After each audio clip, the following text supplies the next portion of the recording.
Script, তবেই তো সঠিকভাবে ছেলে মেয়েদের লালন পালন পরবর্তীতে করতে পারবেন।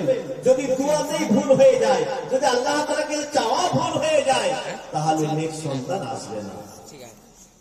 তাই হাদিসের মধ্যে বলা হয়েছে, রাসূল সাল্লাল্লাহু আলাইহি ওয়াসাল্লাম বলেছেন, লাউ আন্না আহাদাকুম ইযা আরাদা আন ইয়াতিয়া আহলাহু, যখন তোমাদের মধ্যে কোন ব্যক্তি তার পরিবারের কাছে, স্ত্রীর কাছে আসতে চাইবে, তারপরে বলবে ক্বালা বিসমিল্লাহ, বিসমিল্লাহ বলবে, আল্লাহ তাআলার নাম নিয়ে স্টার্ট করছে, আরম্ভ করছে, আল্লাহুম্মা জান্নিবনা শাইতানা ওয়া জান্নিবিশ শাইতানা মা রাযাকতানা, ইয়া আল্লাহ আমাদেরকে শয়তানের কুমন্ত্রণা থেকে রক্ষা করো, শয়তান থেকে রক্ষা করো, পরিত্রাণ দাও, বাঁচাও, ওয়া জান্নিবিশ শাইতানা মা রাযাকতানা, আর যে রুজি তুমি দিয়েছো বা দিবে সেই রুজিকেও শয়তান থেকে বাঁচাও, মানে আমাদের সন্তান সন্ততি এদেরকে শয়তান থেকে বাঁচাও। হাদিসের মধ্যে বলা হচ্ছে, ফাইন্নাহু ইয়াকুদিয়া বাইনাহুমা ওয়ালাদুন লাম ইয়াদুল্লাহু শাইতান আবাদা, যদি ওই মিলনে বাচ্চা এসে যায়, তাহলে রাসূল সাল্লাল্লাহু আলাইহি ওয়াসাল্লাম গ্যারান্টি দিচ্ছেন, আমার কথা নয়, কোন আলেমের কথা নয়, শাইখুল হাদিসের কথা নয়, স্বয়ং রাসূল সাল্লাল্লাহু আলাইহি ওয়াসাল্লামের কথা, যদি ওই মিলনে বাচ্চা চলে আসে, লাম ইয়াদুল্লাহু শাইতান আবাদা, শয়তান কখনোই তার ক্ষতি করতে পারবে না, পারবে না। যদি সঠিকভাবে দোয়াটা পাঠ করা যায়, আল্লাহ তাআলাকে বিশ্বাস করে পাঠ করা যায়। 4 নম্বরে, বাচ্চা এখন চলে এলো, ধীরে ধীরে বাচ্চা পেট থেকে এখন ভূমিষ্ঠ হবে, বাচ্চা আসবে, তারপরে পিতামাতার কি দায়িত্ব কর্তব্য শুনুন। আমি পয়েন্ট কি বলছি, একের পর এক বেরিয়ে আসছে, একটু ভালোভাবে শুনবেন, কাজে রাখবে।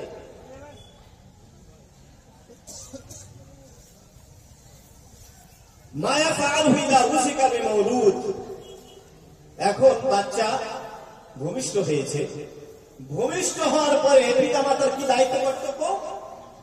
আল আযানু ফি উযনিহি, তার ডান কানে আযান দেওয়া, ডান কানে আযানটা দিতে হবে। ডান কানে আযান আর বাম কানে যে ইকামতের কথা, সেটা যঈফ হাদিস। শুধু সহিহ কোনটা? ডান কানে আযান দেওয়াটা, ডান কানে আযানের মতো করে আযান দিতে হবে। ওয়া তাহনিকে, আর কি করতে হবে? তাহনিক করাতে হবে, নিজে করাতে হবে, অথবা ভালো আলেমের কাছে, বুজুর্গের কাছে নিয়ে খেজুর চিবে বা কোনো নরম জাতীয় জিনিসকে চিবিয়ে তার বাচ্চার মুখে দেবে। এটা হচ্ছে তাহনিক করা। এটা কার কর্তব্য? পিতামাতা। ওয়াহাল করা আছে, আর কি করতে হবে? তার মাথাটাকে মন্ডন করতে হবে, তার মাথাটাকে ন্যাড়া করতে হবে। এখন অনেকেই ডাক্তাররা কি বলেন, না 1 মাস 2 মাস ন্যাড়া করতে হবে না, ডাক্তার এই সমস্যা এই সমস্যা না, কিছু সমস্যা হবে না, 7 দিন হলেই ন্যাড়া করবেন, মাথা চুলগুলো সব কেটে ফেলবেন এবং পুরো মাথাটাকে ন্যাড়া করে দেবেন। ওয়া ইখতিয়ার আল ইসমুল হাসানাহ, আর তো দায়িত্ব কর্তব্য হচ্ছে যে তার একটা সুন্দর নাম রাখতে হবে। মন্টু পেন্টু ঝেন্টু সেন্টু, তারপরে ডগ, এইসব নাম রাখা যাবে না, সুন্দর নাম রাখতে হবে। আব্দুল্লাহ, আব্দুর রহমান নাম রাখতে হবে, আরো ভালো ভালো অনেক নাম আছে, সেই সমস্ত নাম রাখতে হবে। এটা দায়িত্ব কার? পিতামাতা। ওয়াল আকিকাতু আনহু, আর কি করতে হবে? আকিকা দিতে হবে। আকিকাটা 7 দিনে দিতে হবে, বিনা কারণে বিনা অসুবিধাতে 7 দিন থেকে পার করা যাবে না। বিশেষ কারণ থাকলে, সমস্যা থাকলে সেটা আলাদা বিষয়। সমস্যা যদি থাকে, অসুবিধা থাকে, 7 দিনে কেউ না করতে পারে, বিশেষ কারণ থাকে, তাহলে 8 দিনে করবেন, 9 দিনে করবেন, 10 দিনে করবেন, 14 দিনে। আর 21 দিনের হাদিসটা যঈফ হাদিস, 14 দিন আর 21 দিন অপেক্ষা করার দরকার নেই। যখন পারবেন 7 দিন পরে তখনই দিয়ে দিবেন। তো আকিকাটা দিতে হবে। ওয়া খিতানুহু, আর একটা দায়িত্ব কর্তব্য হচ্ছে পিতামাতার, খাতনা করতে হবে। আমাদের ভাষায় মুসলমানে দিতে হবে। এগুলো কাদের দায়িত্ব? পিতামাতার দায়িত্ব। কাদের জন্য? সন্তানদের জন্য, ছেলেদের জন্য। তারপরে 5 নম্বরে, এখন বাচ্চা ভূমিষ্ঠ হলো, তার কানে আযান দিলেন, তাহনিক করালেন, তার মাথাটা ন্যাড়া করালেন, তার ভালো নাম রাখলেন, আকিকাও দিলেন, খাতনাও করলেন। খাতনা করার কথা 7 দিনের আসছে, বা 7 দিন পরে কেন? এখন আরব যুগে ওই বাচ্চা যখন ভূমিষ্ঠ হয় তার সাথে সাথে খাতনা তারা করে দেয়, কিন্তু আমাদের দেশে 2 বছর 3 বছর 4 বছর পরে খাতনা করে। যত বেশি লেট করুন তত সমস্যা হবে, যত তাড়াতাড়ি করুন তত ভালো। এবার এইসব কাজ হয়ে গেল, হওয়ার পরে আরো কি করতে হবে দেখুন, এখন সন্তান তো এসে গেছে, সব কাজ হয়ে গেল, হওয়ার পরে সন্তানকে ওই ছাগলের বাচ্চার মধ্যে ছেড়ে দিলে হবে না, কি করতে হবে? কারণ তাদের যদি অবহেলা করা হয়, তাদের লালন পালন না করা হয়, ভূমিষ্ঠ হওয়ার পরে তাদেরকে ছেড়ে দেন, তারা ইচ্ছা মতো জীবনযাপন করবে, ইচ্ছা মতো জীবনযাপন করবে, যা ইচ্ছা তা করবে। তাদেরকে ছেড়ে দিতে হবে না, বরং তাদের জন্য আল্লাহ তাআলার কাছে দোয়া করতে হবে, তারা যেন সঠিকভাবে লালন পালনটা পায়, সঠিকভাবে লালন পালনটা পায়, এবং দিনের মধ্যে তারা যেন টিকে থাকতে পারে, শরীয়তকে সামনে রেখে তারা যেন জীবনযাপন করতে পারে।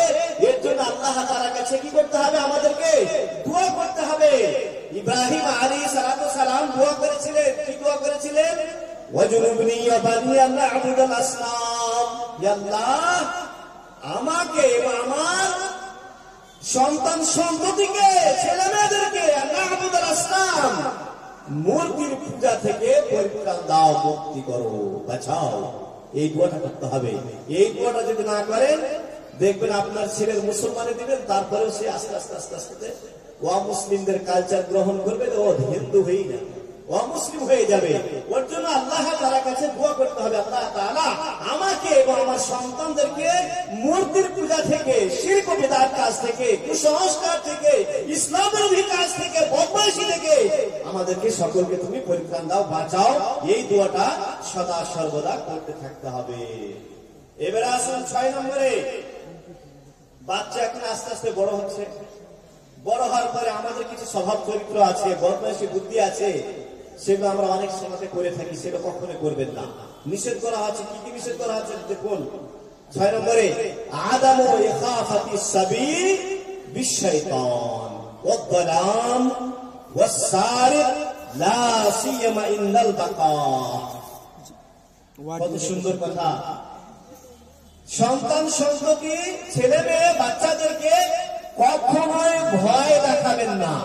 ভালো করে শুনুন, আমরা কিন্তু অনেক সময় ছোট ছোট বাচ্চাদেরকে ভয় দেখাই না, কুকুর, শিয়ালের, বাঘের ভয় দেখায়, আরো কিছুর ভয় দেখায়।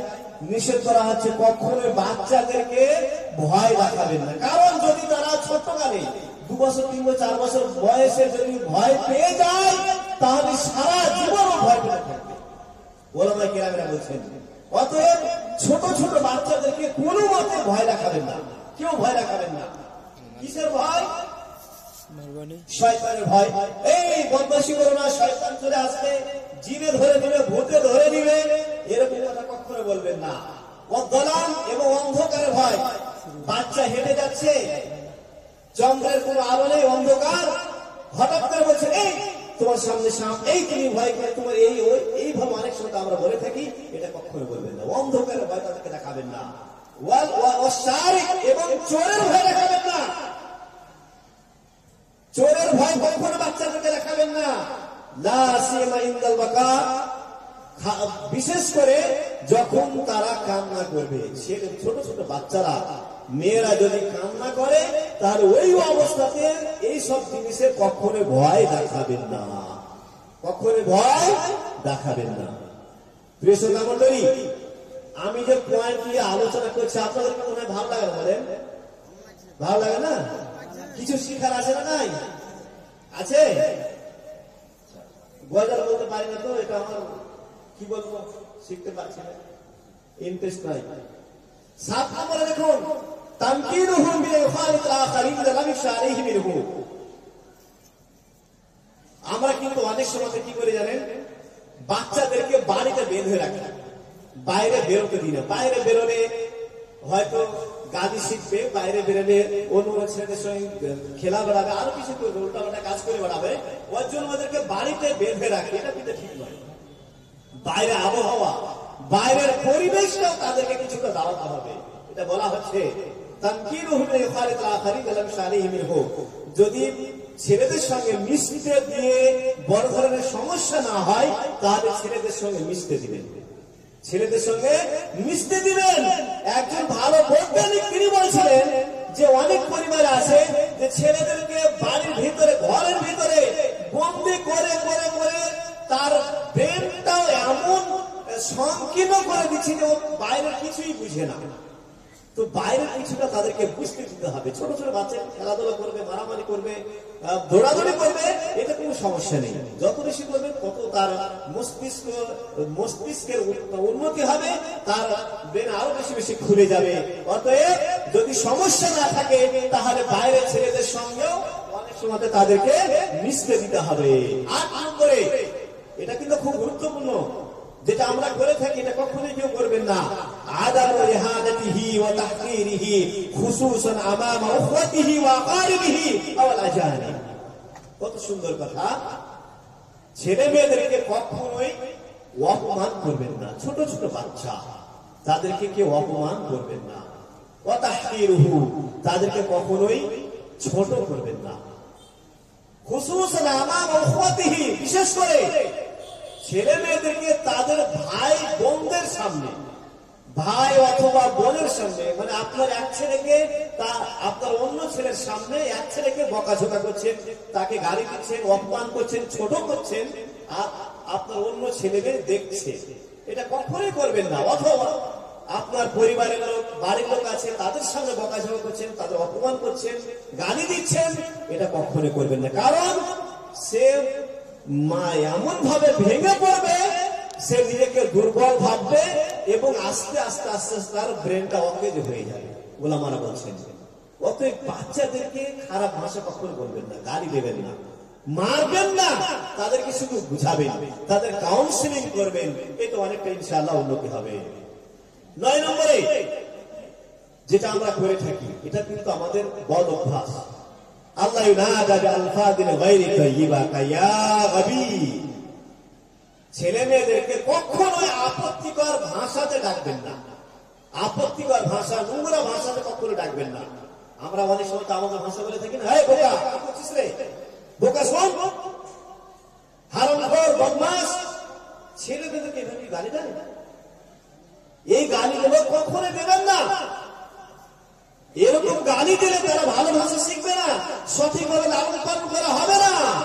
অতএব তাদেরকে সুন্দর ভাষা, খোকা, বাবু, বাবা, মা, এইভাবে তাদেরকে ডাকবেন, সুন্দর ভাষায় ডাকবেন, আব্বা মা বলে ডাকবেন ছোট ছোট বাচ্চাদেরকে। এবং লেনদেন করে কথা বলবেন। ছোট ছোট বাচ্চাদেরকে যদি আপনি লেদে করে কথা বলেন, ও দেখবেন আপনাকে লেদে করে কথা বলছে।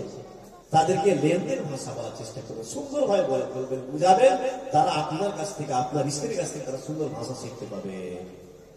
10 নম্বর, তানবিহুহু লিল খাতা বিরিফকিন ওয়ালিন ওয়া আদামু মুআকাবাতিহি ইযা আখতাআ ওয়া লা বাররা।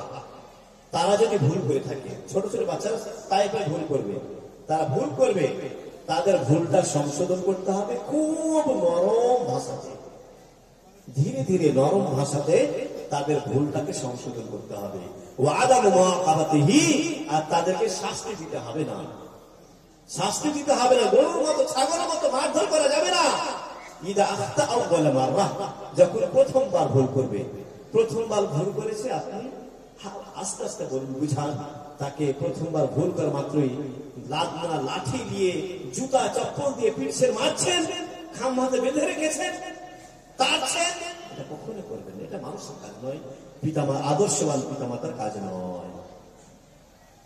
11 নম্বরে, অনেক সময় আমরা করে থাকি যে ছেলে মেয়েদেরকে এত বেশি অতিরিক্ত ভালোবাসা, এত বেশি ভালোবাসা আমরা ছেলে মেয়েদেরকে দিয়ে থাকি যে ওরা মাথায় থাকে, গার্জেনদের পিতা মাতার মাথা খেয়ে বসে থাকে। তো এত বেশি ভালোবাসতে হবে না, আর একেবারে তাদেরকে ঘৃণার চোখে দেখতে হবে না, বরং মধ্যম পন্থা অবলম্বন করতে হবে। ছেলে মেয়েদের ভালোবাসতে হলে মধ্যম পন্থা, না খুব বেশি ভালোবাসা আর না খুব বেশি ঘৃণা করা, মধ্যম পন্থা অবলম্বন করবেন। এতে কি হবে, আপনার আমাদের ছেলেমেয়েরা সঠিকভাবে লালিত পালিত হবে। তারপরে বলা হচ্ছে তাহকিকুল আদলি বাইনাল আওলাদ, সন্তানদের মধ্যে ন্যায় বিচার করতে হবে। অনেক অভিভাবক অভিভাবিকা পিতামাতা আছেন যারা সন্তানদের সঙ্গে ন্যায় বিচার করে না। কি করে, কোন ছেলেকে বেশি ভালোবাসে, কোন ছেলেকে বেশি জমি জায়গা লিখে দেয়, বাড়ি গাড়ি বেশি করে দেয়, কোন ছেলেকে ফাঁকি দিয়ে দেয়, কোন মেয়েকে ফাঁকি দেয়, কাউকে পড়ার ব্যবস্থাই করে না, কাউকে আবার পড়াই ভালো হবে। তো এই দুরকম নীতি অবলম্বন করা যাবে না, বরং ন্যায় বিচার করতে হবে। ন্যায় বিচার করতে হবে। এর থেকে বলে দিই, যদি কোন পিতামাতাকে ছেলে মেয়েদেরকে তাদের জীবিত থাকা অবস্থায় যদি কেউ ছেলে মেয়েদেরকে কিছু দিতে চায়, উপঢৌকন গিফট দিতে চায়, কিছু হাদিয়া দিতে চায়, যে আমার ছেলে মেয়ের নামে হয়তো কিছু আমি হালকা জমি লিখে দিলাম বা কোনো মাল দিলাম, আরো কিছু দিলাম, তো ছেলেকে যতটা দিতে হবে মেয়েকে ততটাই দিতে হবে। ছেলেকে যদি আপনি 5 কাঠা জমি দেন, তাহলে মেয়েকেও 5 কাঠা জমি আপনাকে লিখে দিতে হবে। যদি আপনার বেশি পরিমাণে জমি থাকে, ছেলেকে 5 কাঠা লিখে দেন আর মেয়েকে দেবেন 2.5 কাঠা, এখানে হবে না। 5 কাঠা দিতে হবে। আর 2.5 কাঠা কখন পাবে? আপনার মৃত্যুর পরে। তখন সেই কায়দা ফিট হবে। কিন্তু আপনার মরার পূর্বে যদি ছেলে মেয়েদেরকে কিছু দিতে চান, তাহলে সকলকেই সমান সমান দিতে হবে। এটা হচ্ছে হাদিসের কথা। তাই বলা হচ্ছে যে ছেলে মেয়েদের সঠিকভাবে লালন পালন করতে হলে তাদের মধ্যে কি করতে হবে? ন্যায় বিচার করতে হবে। কারণ আপনি যদি ফাঁকি দেন, তাহলে ওই ফাঁকিটাই শিখবে। আপনার ছেলেকে আপনি ফাঁকি দিলেন, মেয়েকে ফাঁকি দিলেন, আপনার কাছ থেকে ভালো একটা শিক্ষা পেলেও পরবর্তীতে ও তার ছেলে মেয়েদেরকে ওইভাবে লালন পালন করবে, ফাঁকি দিয়ে লালন পালন করবে। অতএব আপনি সতর্ক হয়ে থাকুন।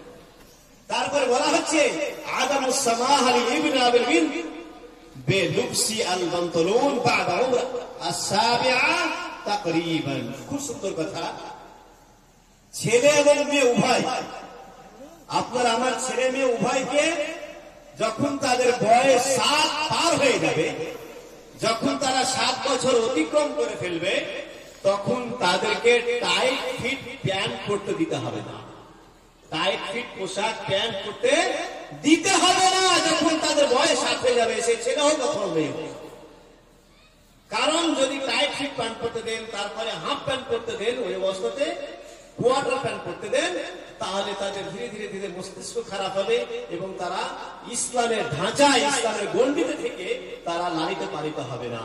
অতএব 7 বছর অতিক্রম করলেই শালীন পোশাক তাদেরকে দিবেন, তারা যেন সঠিকভাবে পোশাককে পরে নিজের শরীরকে ঢেকে ঢুকে থাকতে পারে। তারপরে বলা হচ্ছে, এটা খুব গুরুত্বপূর্ণ জিনিস, ভালোভাবে শুনবেন, আমরা কিন্তু গুরুত্ব দিই না। ফাসলুল বানাত আনিল বানিন কুল্লিন ফি গুরফাতিন মুস্তাকিল্লা আও তাফরীকু ফিল মাদাজি ইন কান ফি গুরফাতিন ওয়াহিদা। ছেলে মেয়েদের জন্য আলাদা আলাদা রুমের ব্যবস্থা করতে হবে যদি সম্ভব হয়। ছেলের আলাদা রুম, মেয়ের আলাদা রুম, আপনার স্ত্রীর একটা রুম, এইভাবে যদি সম্ভব হয় ছেলেদের জন্য আলাদা রুম তৈরি করবেন, মেয়েদের জন্য আলাদা রুম তৈরি করবেন, আপনাদের জন্য আলাদা রুম তৈরি করবেন। একই রুমে একসঙ্গে ঘুমাবেন না। আর তাফরীকু ফিল মাদাজি, বলা হচ্ছে যদি কাউরি সামর্থ্য না থাকে, গরিব মানুষ 3টা-4টা রুম তৈরি করতে পারে না, ঘর তৈরি করতে পারে না, একটাই রুম একটাই ঘর, তাহলে তাদের ব্যবস্থা আছে। কি করতে হবে? আর তাফরীকু ফিল মাদাজি ইন কানু ফি গুরফাতিন ওয়াহিদা, যদি একটাই কামরাতে সকলকে থাকতে হয়, তাহলে কমপক্ষে তাদের বিছানাটা, শয্যাটাকে আলাদা করতে হবে। বুঝতে পারছি? একটাই রুম। এখন আপনি আছেন, আপনার স্ত্রী আছে, আপনার 2টো ছেলে আছে, একটা মেয়ে আছে, রুম একটাই। কি করবেন? রাস্তাতে ঘুমাবেন না, ওই রুমে ঘুমান, কিন্তু সবারই বিছানাটা আলাদা আলাদা করুন।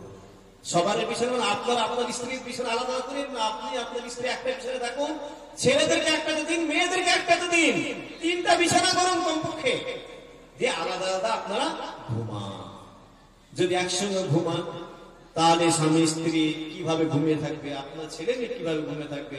এটা কিন্তু অসম্ভব একসঙ্গে ঘুমান। তাই নিষেধ করা হচ্ছে যে যদি সম্ভব হয় আলাদা আলাদা রুম তৈরি করুন, আর সম্ভব না হলে আলাদা আলাদা বিছানাতে আপনারা ঘুমান। তারপরে বলা হচ্ছে আইয়ু আলামা আল ইস্তিদান ইনদা দুখুলি আলা ওয়ালিদি ওয়া খুসুসান ফি গুরফাতি আন-নাওম, তাদেরকে শিক্ষা দিতে হবে। কি শিক্ষা দিতে হবে? যে যখন পিতামাতা বাবা মা বলবে ছেলেদেরকে, যখন আমি এবং তোমার আম্মু একটা রুমে বা বাড়িতে ঘুমিয়ে থাকবো, যেই রুমে ঘুমিয়ে থাকবো আমাদের বেডরুমে আমাদের বিনা পারমিশনে, বিনা অনুমতিতে কখনোই প্রবেশ করবে না। এটা কিন্তু আগে শিক্ষা রাখতে হবে। পিতামাতার কর্তব্য, দায়িত্ব ছেলে মেয়েদেরকে শিক্ষা রাখতে হবে যে যখন আমরা যে রুমে ঘুমাবো আমাদের বেডরুমে তোমরা কখনোই আমাদের বিনা পারমিশনে আসবে না। এটা কিন্তু শিক্ষা দিতে হবে। কারণ আপনি আপনার স্ত্রী কিভাবে শুয়ে আছেন, কোন পরিস্থিতিতে আছেন, কোন অবস্থায় আছেন, তারা তো জানবে না। হঠাৎ করে যখন রুমে ঢুকবে তখন আপনারা 10 করে এটা করবেন, আগে কিছু করবেন আমরা ঘরে থাকলে তোমরা কখনোই আমাদের বিনা পারমিশনে ঘরে প্রবেশ করবে না। তারপর বলা হচ্ছে ইদা কানা ওয়ালাদু ইয়ানামু ইনদা ওয়ালিদাইহি ফালিহরিস আশাদুল হিরস আলা আল্লা ইয়ারাহুমা ফি ইত্তিসাল জিনসি ওয়ালাউ কানা সাগীরান। একটা গুরুত্বপূর্ণ বিষয়, যখন আমাদের শিশুদের কন্যাদের বয়স 1 বছর 2 বছর হয়ে থাকে, 3 বছর 4 বছর 5 বছর 6 বছর হয়ে থাকে, তখন কিন্তু ওই সমস্ত বাচ্চাদেরকে নিয়ে আমরা বিছানায় ঘুমাই। এটা সবাই করে, বাচ্চাদেরকে নিয়ে আমরা বিছানায় ঘুমাই। যখন বিশেষ করে 2 বছর 1 বছর 4 বছর 5 বছর হয়ে থাকে তখন ঘুমাই।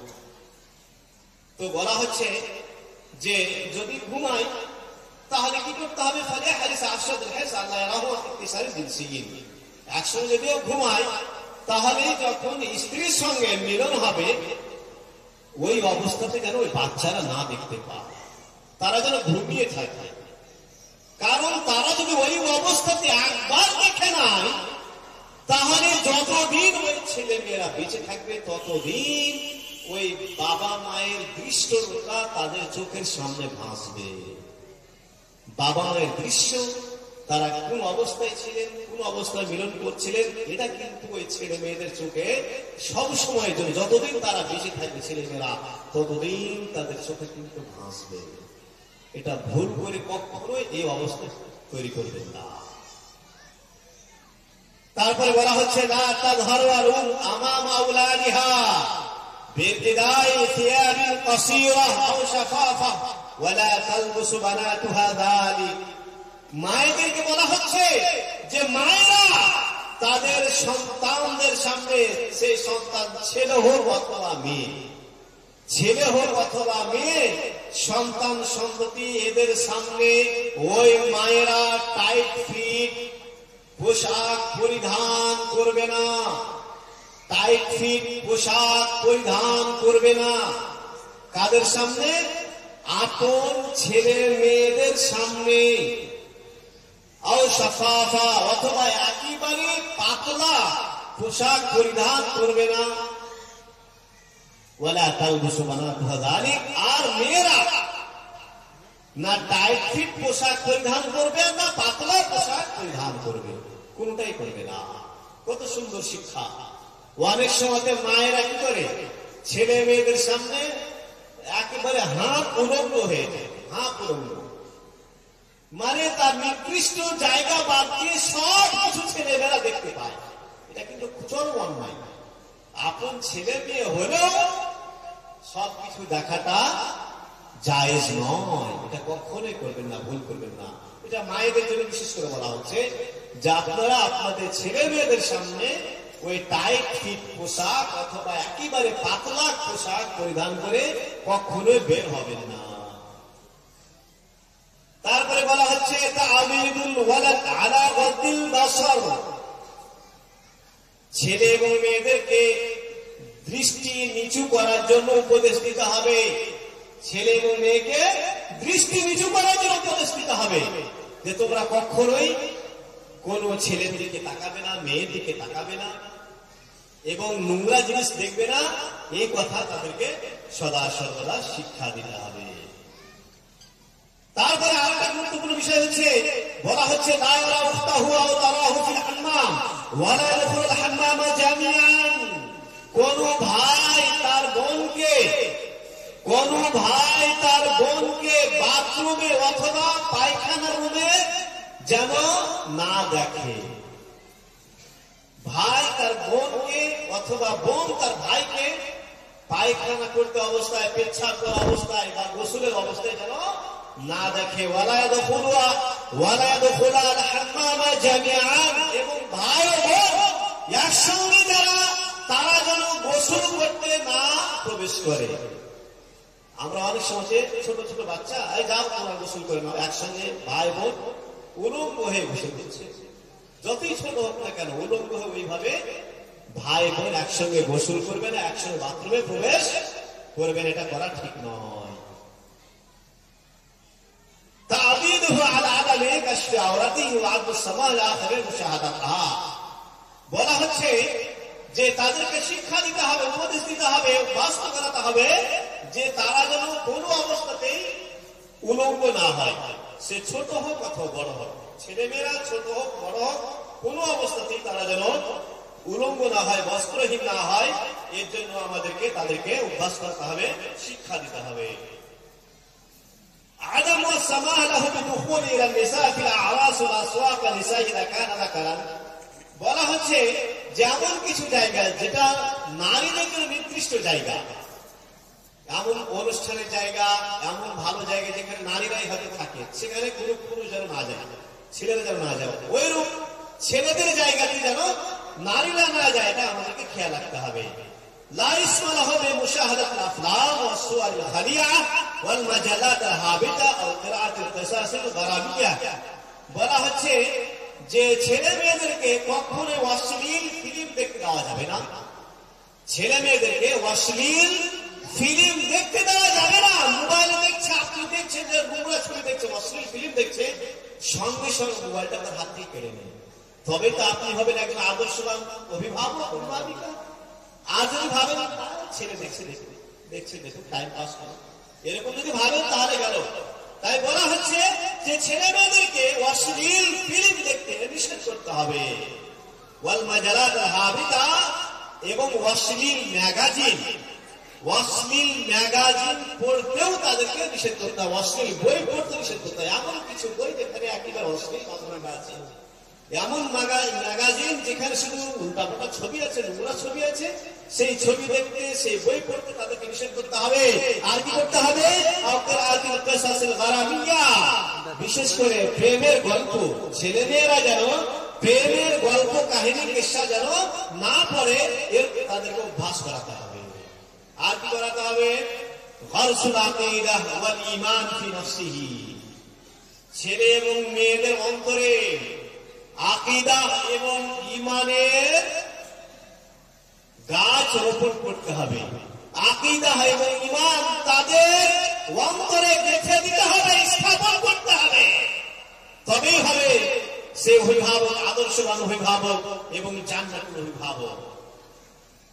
কিভাবে তাদের অন্তর ঈমানকে গেঁথে দিতে হবে, স্থাপন করতে হবে? শুনুন, বলা হচ্ছে تعليمه أركان الإيمان وأركان الإسلام والإيمان بالأمور الغيبية كالقبر ونعيمه وعذابه وأن هناك جنة ونار। শিক্ষা দিতে হবে ঈমানের রুকুন কয়টা, ঈমানের রুকুন কি কি, ইসলামের রুকুন কি কি, ইসলামের স্তম্ভ কি কি, এগুলো শিক্ষা দিতে হবে। এবং শিক্ষা দিতে হবে পরকালকে বিশ্বাস করা। না দেখে যে সমস্ত বিষয়ের প্রতি আমার ঈমান এনেছি, ওই সমস্ত বিষয় তাদেরকে শিক্ষা দিতে হবে। যেমন কবরের শিক্ষা দেওয়া, কবরের আযাব, কবরের ভয়াবহতা, কবরের নিয়ামত, এই সম্বন্ধে তাদের সঙ্গে আলোচনা করতে হবে এবং জান্নাত জাহান্নামের শিক্ষা তাদেরকে দিতে হবে। আর কি করতে হবে? তানমিয়াতুল মুরাকাবা লিল্লাহি ইনদা, আল্লাহ তাআলা মনিটরিং করছেন, আল্লাহ তাআলা পর্যবেক্ষণ করছেন, আল্লাহ তাআলা সদা সর্বদা দেখতে পাচ্ছেন, এই শিক্ষাটাও তাদেরকে দিতে হবে। এই জ্ঞানটা যদি না থাকে তাহলে আল্লাহ তাআলার প্রতি বিশ্বাস স্থাপন হবে না। যেমন লোকমান হাকিম বলেছিলেন নিজের বৎসকে, নিজের পুত্রকে, ইয়া বুনাইয়া ইন্নাহা ইয়াতাকু মিসকালা হাববাতিন মিন খারদাল ফাতাকুন ফি সখরাতিন আও ফিস সামাওয়াতি আও ফিল আরদ ইয়াতি বিহা আল্লাহ ইন্নাল্লাহা লাতীফুল খাবীর।